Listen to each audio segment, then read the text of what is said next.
Hello, Lakers Nation. Kai Sotto, the 7-foot 2-inch big man with a sweet shooting stroke, is angling to become the first full-blooded Filipino in the NBA. We had an opportunity to join Kai in his training camp as he's getting ready to wow NBA teams. We'll have a full highlight video of Kai in action, a sit-down interview with him, and much more. But first, here's a sneak peek at what's to come. I mean, ever since I played basketball, a lot of people has been watching me, especially from Philippines back home, and I don't really feel pressure anymore. I just have to learn to have fun through the journey. And I mean, I always think like I love my job. This is what I love to do. I enjoy it, so there's not much pressure for me.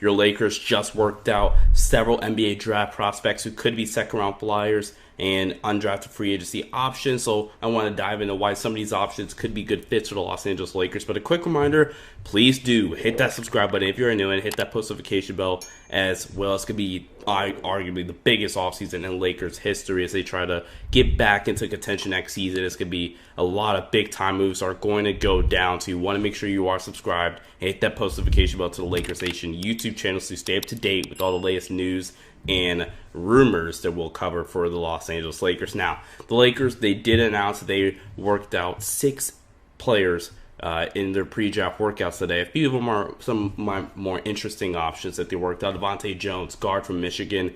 He kind of took a step back this year, especially scoring-wise, but he's a dude that could put the ball on the floor and really score. He averaged 10 points, around 5 boards, 5 assists this season as well. Coming off a season where he had 19 points a game and 7 rebounds somehow as well for Michigan. That's an interesting prospect. But the two guys I really want to talk about in this video, Jeriah Horne from Tulsa and Jordan Usher from Georgia Tech. So, I mean, Georgia Tech is in the ACC, Tulsa's in the American. So, American's a little more of a mid-major conference, but it's still the ACC for Georgia Tech, but they are not a good team. But Jeriah Horne, a 6'7" wing. He has a really nice post-up package. He could post up, finish at the rim above smaller guards. He can really shoot it. And I think defensively as well, he provides some of the mentalities that the Lakers need going into next season. He shot the ball really, really well from 3, 41.5% shooter from 3, while averaging 16 points per game for Tulsa last season. A big reason why I think they did work him out, see him a little more up close and in person. That was a smart decision, in my opinion, by the Los Angeles Lakers. But the big one for me, Jordan Usher. He's listed as a guard, but I think he'll translate more as a 3, maybe a big 2 in the NBA. Jordan Usher, he averaged just under 15 points per game and about 6.5 rebounds. Now, the shooting, at least this year especially, was not really there. He did shoot 34% from 3, which isn't terrible. He's had moments this season in his college season, senior year, where he shot the ball extremely well from deep. He shot 3 for 7 against Florida State in a win.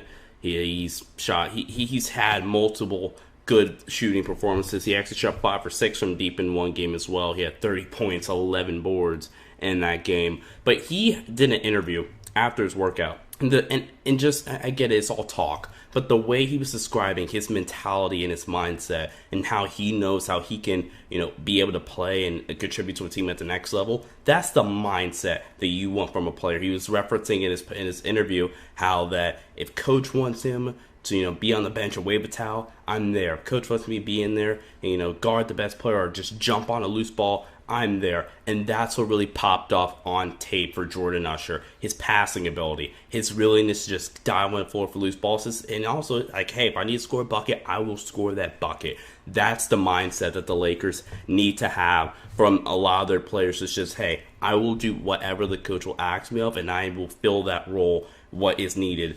without hesitation. And now he referenced himself, and this was really interesting. He said he feels he could be a Draymond Green or Dylan Brooks kind of role. And again, that's not saying he will be that, but he's shown flashes of potentially elite passing ability, elite playmaking ability against Boston College early in the season. He had 30 points, 8 rebounds, 5 assists. And this last game of the season, he had 9 assists to go along with 6 boards and 19 points. So the flashes are there from Jordan Usher. And if the Lakers can snag him and trade him maybe into the second round, or get him as an undrafted free agent, I think the value is there. And I'll have a breakdown of Jordan Usher in the coming days. But I think Jordan Usher is the style of fit that the Lakers will want from their players. High basketball IQ players who can pass and hit open players, but also be willing to dive on loose balls and be able to just sacrifice it or whatever is needed for the team to win, because it's about the team. And I think the Lakers last season, they didn't have enough of those players, especially on the defensive